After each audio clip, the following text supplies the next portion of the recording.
Hello, everyone. Today's story comes from the Las Vegas Review-Journal. Okay, this is called "Steps Forward on the Child Welfare Reform, but Clark County still has plenty of work to do." Okay, this story starts out. A police officer answers a call from a mother who, with her husband, had been evicted from the Las Vegas Rescue Mission for missing a curfew. Now, the mother doesn't know where her husband is, but she has no income and no way to provide for her children. The children are taken into the county orphanage, Child Haven, for 72 nights, then returned to their parents, who by then are living in a trailer. They sound like real scumbags. 5 months later, the family is evicted and the children again are placed in Child Haven. An entry in court records reads, the parents feel that instead of receiving help, they are being punished for their poverty. So, before I go on, let's explore this poverty option. When the father moved to Las Vegas, the father ended up working for a scam company. This is what Las Vegas is full of, is scam companies. The company, they would send out these credit cards to people all over the country. Now, you get this credit card, you'd be so excited because you were getting credit and you have bad credit already. So, because nobody else will give you these loans, you call me up and I explain to you what the company would do. The company would take approximately $650 out of your checking account. They would allow you to purchase products from their catalog, but you have to pay 30% down with your credit card, not a debit card. And then you make payments on the purchases from the catalog. So mainly these customers are people on Social Security, disability, and on limited incomes. Our job was to suck $650 out of them. I couldn't do it. I quit. We lost our apartment, ended up in the rescue mission. I found another job while waiting for that job to get some money up so that I could get an apartment. We went to the shelter. Or I'm sorry, this guy and his wife went to the shelter, but so they went to the shelter, and one night after work, while drinking, because in Las Vegas it is so ample, and I was a raging alcoholic, I got drunk, stayed out all night. My wife, I thought she'd went back. She didn't. She did not call the police on the children, on herself. We did have income coming. We were expecting a check within 2 days, I think it was. Let's see. No way to provide for the children. We had money at that time, not a lot to get an apartment, but we had enough to feed the kids. And so the orphanage for 72 nights. 8 days into the stay at the orphanage, one of the twins came down with failure to thrive. So, of course, this raised a big stink with social services. They said that we were neglecting our children. Of course, they were in Child Haven at the time, so we were neglecting the children. The boy went to the hospital. We stayed there with the hospital with him. He got better. They yanked him away from us again. Another son of ours was begging with us that he would be good if we would just take him out of this Child Haven. So of course we get down on our knees, we're talking to him and explaining to him how it's not his fault and that we were doing everything we could to get him out of there, but it wasn't enough. The high stress level sent him over the edge. He's now a type 1 diabetic for the rest of his life. Now when he was diagnosed, sorry, it's like I'm breaking my line. So when he was diagnosed, we asked the nurse what would cause this. She said it was high stress. The doctor agreed, but then kind of got a little iffy on the subject, and then all of a sudden none of the healthcare professionals at the hospital would explain anything else to us, so I started doing my own research. It turns out that with a hearty dose of Aloxin, which is in their really white bread, and high stress levels is enough to induce type 1 diabetes.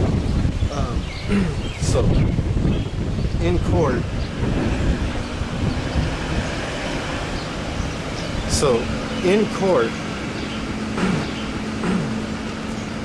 one of the social workers was screaming that if the children came home, that they were going to die. We were going to kill them. And so the judge literally told her that he'd had enough of her Chicken Little, the sky is falling attitude, ahead and release the kids. The kids came home, and none of them died. They were all fine. They were in the house, terrorizing and tearing the place apart, causing havoc for the mom and dad. That's what kids do. They were normal, they were healthy, even my diabetic and healthy. So I go to work at this job selling ADT security systems over the phone. I got this job, started making sales, not making paychecks. Commission-only jobs in Las Vegas, they're special. So no paycheck, and rather than help us out like they were court-ordered to do with a month's rent, they, long story, I'll get into this later, but they manipulated it until we got evicted, even though the judge had ordered them to help us with the rent.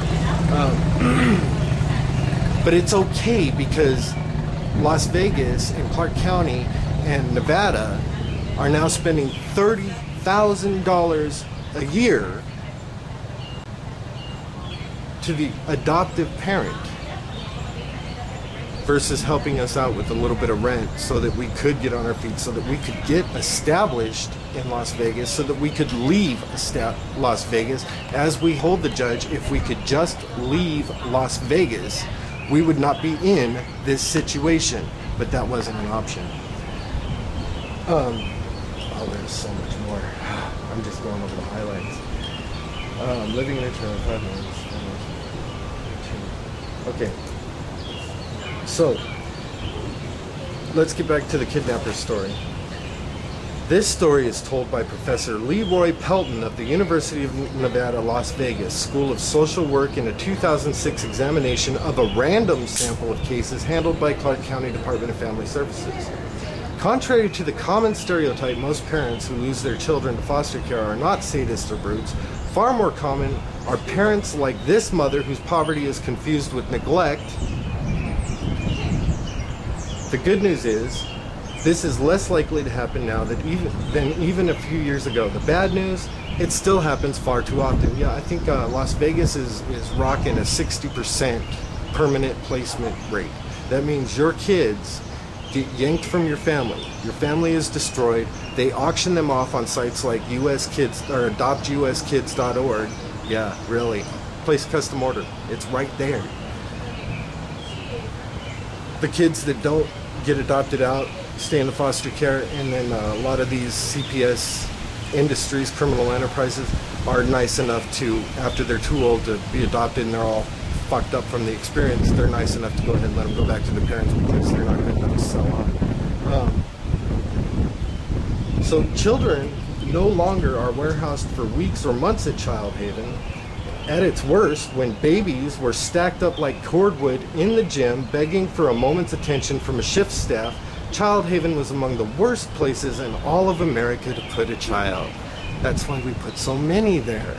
Oh, this one time at Child Haven, they took my kid, or they took one of my children on the bus for a field trip. When they got back, they left one on the bus with the windows rolled up. Fantastic. Fucking pieces of shit. Okay, but even good institutions are bad for children. The very fact of institutionalization of being cared for by a constantly rotating cast of strangers does enormous harm to a child. The younger the child, the greater the harm. So the fact that few children now stay at Child Haven for more than about a day is cause for celebration. Yay! Clark County did it by using former Child Haven staff to recruit a much larger network of foster homes. The other former staff are available 24/7 to call. To call those foster homes to find placement the moment a child is taken into custody. The most important, Clark County is following the national evidence-based trend and is taking away fewer children in the first place, with no compromise of child safety based on the standard measure used by the federal government at a rate which children are re-abused. Speaking of re-abused, right about the time my dad died, while we were still in this process, they placed a little girl with the foster family who had a sex offender living there. and then the little girl goes missing, is never heard from again, ever. And because the foster parents didn't want to cooperate with law enforcement, what are you going to do? They just stopped investigating. Of course, not everyone is happy about this. The Clark County District Attorney's Office, which runs its own rogue child welfare agency, has tried to sabotage the first steps towards reform by releasing a list of 82 cases in which DFS allegedly wanted to return children or leave them in unsafe homes. But Clark County investigates thousands of child abuse allegations every year. Had Pelton had the chance to look at all of them, I'm sure he would have found more than 82 examples of children needlessly torn from everyone loving and familiar. The way to know how an agency typically fails is to look at typical cases, a random sample. That's precisely what Pelton did. He found that the errors go in all directions. Clark County does indeed leave some children in dangerous homes, even as it takes more children from homes that are safe or could be made safe with the right kinds of help. The two problems are related. The more that caseworkers are overloaded with false allegations, trivial cases, and children who don't need to be in foster care, the less time they have to investigate any case properly. So more children in real danger are missed. That's one reason why it's so important for Clark County to build on these first steps in the right direction. Another is the enormous inherent harm of tearing apart a family in all those typical cases where the parents don't fit the stereotype. Two studies of more than 15,000 typical cases found that foster care is so devastating that the children left in their own homes fared better even than the comparability of maltreated children placed in substitute care. Whether foster family homes or institutions, other studies have found abuse in 1/4 to 1/3 of foster homes. The record of institutions is worse. And there's a long way to go. Clark County still takes away children at a rate 35% above the national average. Even when Nevada's rate of child poverty is factored in, that's better than the state as a whole, which tears apart families at a rate of 60% above the national average. Way to go, man! The Clark County rate is more than triple metropolitan Miami and 5 times the rate of metropolitan Chicago, both places where independent monitors say that foster care has been both places where independent monitors say that foster care has been curbed, child safety has improved. Even in Nevada, which spends on child welfare at a lower rate than all but 8 other states, progress can be made without spending more. If Nevada spends more, or if Nevada spends smarter, that's really sounded stupid. If Nevada spends more. Right now, for example, once a Clark County child is in foster care for about 45 days, the state picks up the tab. There is little incentive for the county to invest in preventing foster care, when most of the money will be saved by the state. So Governor Brian Sandoval's block grant approach makes sense, though not if it's accompanied by a huge cut in total dollars. In addition, DFS, its Family Destructive Services, needs to be able to keep saving from reducing foster care so they can be used to further bolster services for families. Because they do such a good job. Most important, parents caught in the DFS net need high-quality legal representation, not to get bad parents off, but to get children out of the system. When parents are innocent and get families the help they need, when there really are problems in the home. Counties that have provided this kind of representation have reduced foster care with no compromise of child safety. Because foster care is so expensive, these programs more than pay for themselves. And of course, eliminating that wasteful, duplicative rogue child welfare agency in the DA's office would help, although the DA's office claims it's needed to provide checks and balances. That's what we have judges for. Judges give all sides quality legal representation, and they check and balance each other, allowing judges to make the best decisions in each case. Okay, so, and then it says Richard Wexler is executive director of the National Coalition for Child Protection Reform. So here's the deal: we had one good lawyer, okay, one good one. And because my wife and I differed on one single thing, he had to withdraw confidentially. So they replaced us with lawyers who refused to tell us when court dates were.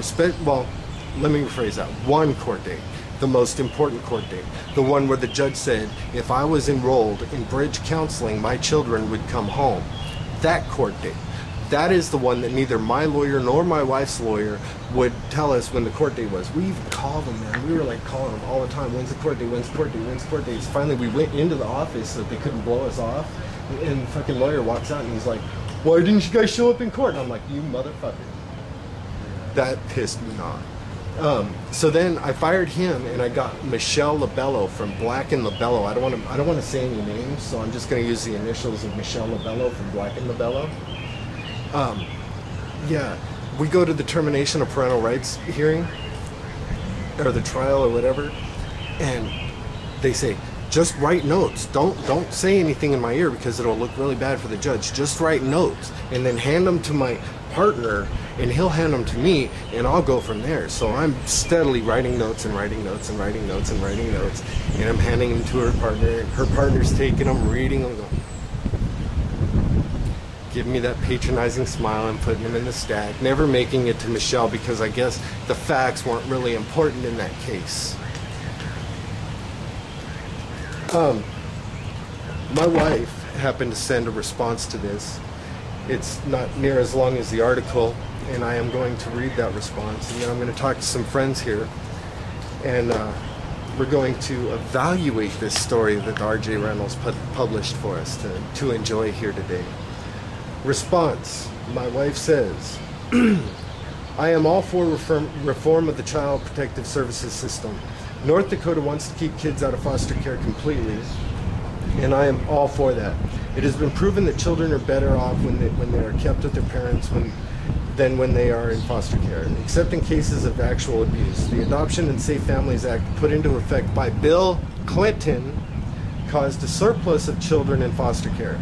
That children aren't adopted, remain in care, and age out of the system. They are more likely to be homeless and go to prison and suffer countless other problems. Some states have put laws into effect that allow a child to be returned to parents whose parental rights have been terminated.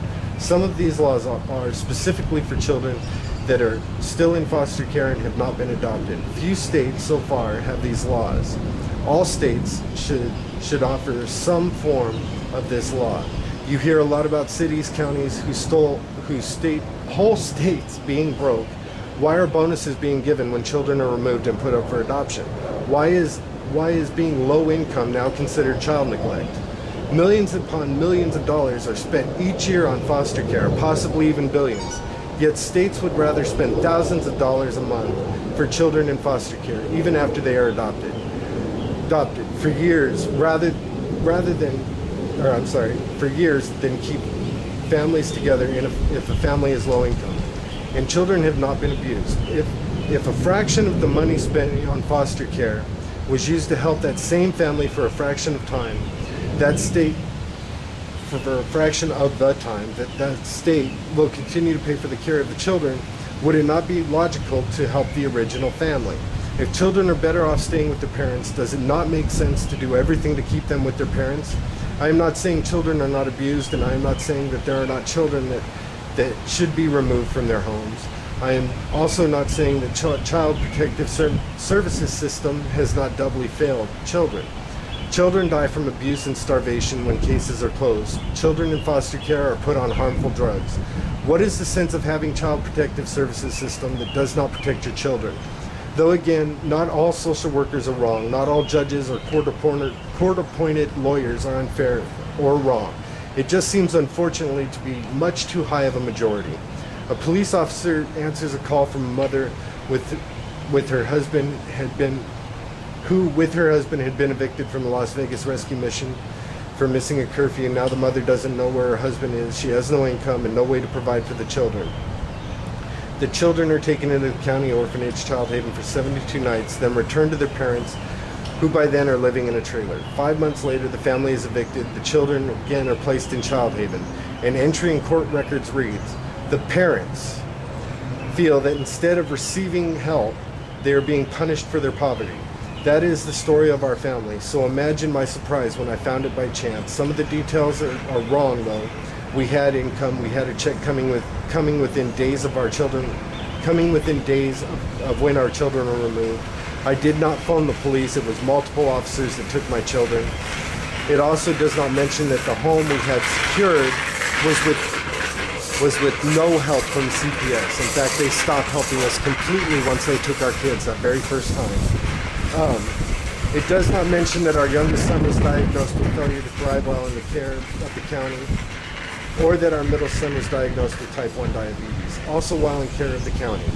We were not perfect parents. We made mistakes, which we will readily admit, just like all parents do. Our parental rights were terminated due to lack of resources, yet the state of Nevada will pay out thousands of dollars every month until our children are grown. Where is the logic in that? Now, she also included some websites, some links, so those are going to be in the description below. I just want to point out, I remember being in court, and the social worker was literally whining to the judge, saying how hard it was that they still hadn't broke the family bond yet. So, yeah, so that's today's story. Now we're going to discuss it. How do you feel about what you've heard here today?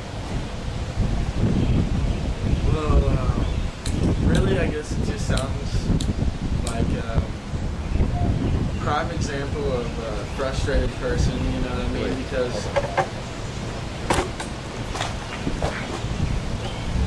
I'll edit that. yeah, I mean, really, it sounds like a prime example to me of a frustrated human being, you know, because basically, you know, one of the key things to talk about, even in another video too, is the way to form a solution and not compound a problem. Right. You know what I mean? And that's, I think, really in terms like what the government, especially to try to get everybody as a whole with their agenda, they compound problems where, see, like my father, okay? My father was from an impoverished home. But yeah, my father was from an impoverished home, and he was from San Francisco, and he was adopted and put in foster care in Hazelwood, outside St. Louis there. And my thing is, what really qualifies as a fit parent? Okay. Does, finance, or does love, or does attention, or does what are all the terms? What are there a couple? Are there many? What are they? And that's the thing that, are the judges bringing up those aspects and looking at that? Are they saying, well, this person has a more stable roof over this kid's head. This person has more stable dinner plate for this kid. Are they necessarily better parents though? Because many times those foster parents don't care about the kid as much as the original parent would have if they could. And right, they're biological parents. And in some cases you get adopted kids and stuff like that are parents. They can't take care of their kids. They put them up for adoption, and they get great homes, great parents. Turns out, but more times than not, kids in situations where the parents' states feel couldn't provide for those kids, and they're taken, don't turn out well. Right. And that's the problem. Like my dad, what necessarily makes, go back to the compounding problems, a better parent, a more fit parent? If finance makes a more fit parent, well, my dad's been in prison his whole life, and he's had alcoholism. Well, yeah, that runs in our family. His biological father was an alcoholic. His foster father was an alcoholic. So it's no surprise that he was an alcoholic. Right. So, but he was in a home where he was abused by the foster parents. You know what I mean? So, yes, he gave him a warm bed and dinner and a house, but he abused it. You see what I mean? Right. And so, he has 6 brothers and sisters, split up from all of them, and I mean, that kind of stuff. Is that really making the problem better, or is it compounding the problem? I know kids that are rich kids that still, to this day, have kids of their own now and don't even hardly know how to take care of them because they are just kids and they never had the attention because their parents said, here, here's money, go out and do whatever you want to do. Here's a car, stay in school, don't do this, don't do that, But they haven't ever sat down and said, how was your day? What's up? You want to come do something with me? And gave them the attention that they needed. Thank God for television, right? Yeah, they never gave them that attention that they needed. They tell them, here's $20, go to the mall. Here, I'll buy you a new,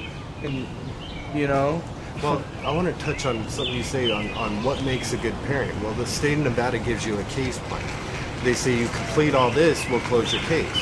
So my wife, she completed hers right away, and it took me some time, but I got my first one done. And while we were going to court expecting them to give us our kids back, right as we were walking into the courtroom, they handed me a new case plan and then told the judge he hasn't done anything on his case plan. Not mentioning that I had just gotten the case plan 5 seconds before.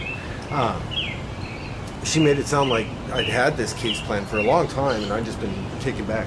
So we completed 2 case plans. I did. My wife completed one, went through all their little courses and played their game, jumped through all their little hoops. And it still comes back to money and its lack of resources. This lack of resources, which is colored paper, because they always had food. We were going into another place the next night.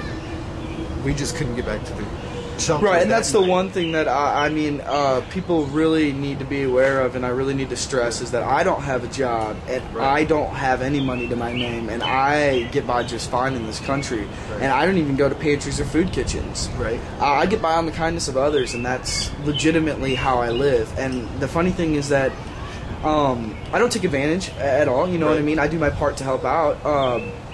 But the thing is that in a country where even if I didn't have those kind people that we could help each other back and forth in the ways we had to, there's food pantries, there's soup kitchens. You can never work a day in your life in this country, never receive disability, and still never go hungry. That's one thing that's true. Because right now, right now, because the food that the illusion that people are under is the food that you go buy at Aldi's or Save-A-Lot is the same as you'll get at a food kitchen. Yeah. It's not going to be any better. Right. You know what I mean? And that's the thing. If just 5% of the nation, that's it. How small 5% is. Right. Quit buying bad food like GMOs and other stuff. They would have to take them off the market. 5%. That's it. So that's it. You know what I mean? Speaking of which, I went to Walmart today to get something to drink. There is nothing at Walmart that you can drink that isn't all fucked up with additives. Oh, yeah, I'm sure. So this is the healthiest thing I could find. And we've still got high fructose corn syrup. Put a plate up.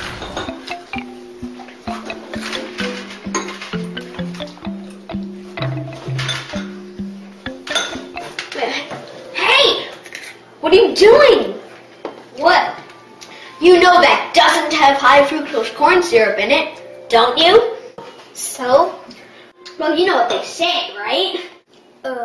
That we need to do our part for the Corn Refiners Association. It's only right. If we want to keep increasing the rate of child obesity and juvenile diabetes, we'll stop questioning its origin and the fact that by the time high fructose corn syrup enters into our bodies, it's already been genetically and chemically modified and bears no resemblance to the actual healthy corn plant that we're told it initially came from. And since this is in everything we eat, consuming it in moderation would be impossible. The natural flavors. Okay, I'm not trying to get off subject, but have you read the ingredients where they say natural flavors and other natural flavors? Yeah, I always wondered what that was. Yeah, me too. And other ingredients? Yeah. What is the and other ingredients? Yeah. What is that? But okay, so what do you envision the world to be like when you have kids? Well, unless we can change something, it's not going to be a great place. You know, it's not going to be a place that I would ideally imagine or want them to be in. Because, like I said, going back to the beginning of when I came in, the compounding problems, for anybody who doesn't know who that or what that is, I should say, it's basically like if I have a rat problem, so I bring in snakes to get rid of the rats, and then I have snake problems, and then so I have to bring in a mongoose to get rid of the snakes, and then I got mongooses everywhere, and then I'm just stuck fucked. But that's what, and then you know, you got the mongoose in the living room, and then what do? You know what I mean? So, but that's where we're at, and we have to do something so we don't end up keep on compounding problems, because they do get to a point where, well, there is nothing that can take it out, you know, to where what beats a mongoose? Okay, well, what beats that? Well, what beats that? Well, what beats that? And then you get to a level where it's just, you really can't get past it. And then that's the point where if we, you know, try to make a difference now and before the compound problems keep compounding worse and a snowball effect, you know what I mean? I think that maybe it would be more reasonable to deal with everything like on a smaller scale, each municipality at a time, you know, right now as we speak about it. Like, thing is, really, you gotta think, like I was saying before, what makes a fit parent? Like what you said, is it finance only? Because finance does not,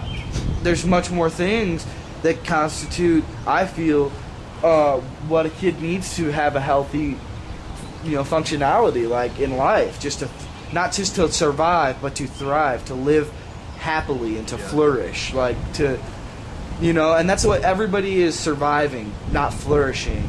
You know, there's people that are flourishing, but those kids that are taken from those homes and put in the other homes, do they have enough staff that the 80 kids are crammed into one room or whatever, they got 80 staff members for each, you know, one per kid in there, they got, so they can give them the attention that they need, right? Exactly. No. So they take them out and put them in a haven or whatever else. How is the haven any more fit? Right? Yeah. So that's the thing, you know, do they, where is their mongoose? Well, okay, you know, to take them out. Where's their bigger step? Where's the regulatory system for them? That's the people that keep paying this money. Keep paying the money and keep paying the money. And speaking of money, because if, you know, they're no more fit, then maybe finance, you know what I mean, is one aspect. But if you have, you still can't have it without a whole picture. You can't have half and then say, okay, well, my half is more important than your half. 50% is 50% no matter what way you look at it. Well, I'm sorry, you know what I mean? Finance. Let's look at quality parenting. Somebody once told me that some of their fondest memories was being a kid and eating top ramen so that they could afford to go to Disneyland. And I started looking back at MSG. Yeah. Woo. I started looking back at my kids and the family that we had, and we didn't suffer with ramens. Instead, we were having barbecues and throwing the football and throwing the frisbee and interacting. And so I'm wondering whose parental values are more, the people that can afford to eat ramens and go to Disneyland, or somebody who actually interacts with their kids.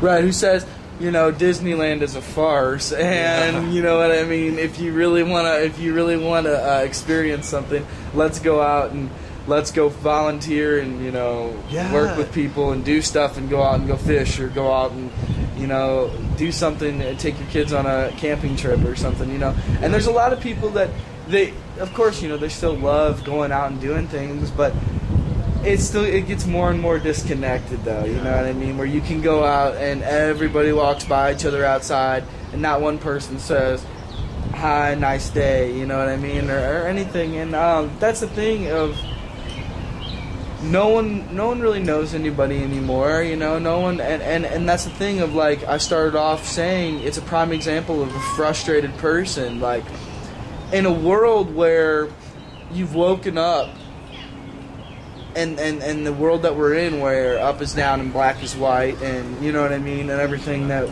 we think to know is not at all what we know, you know what I mean.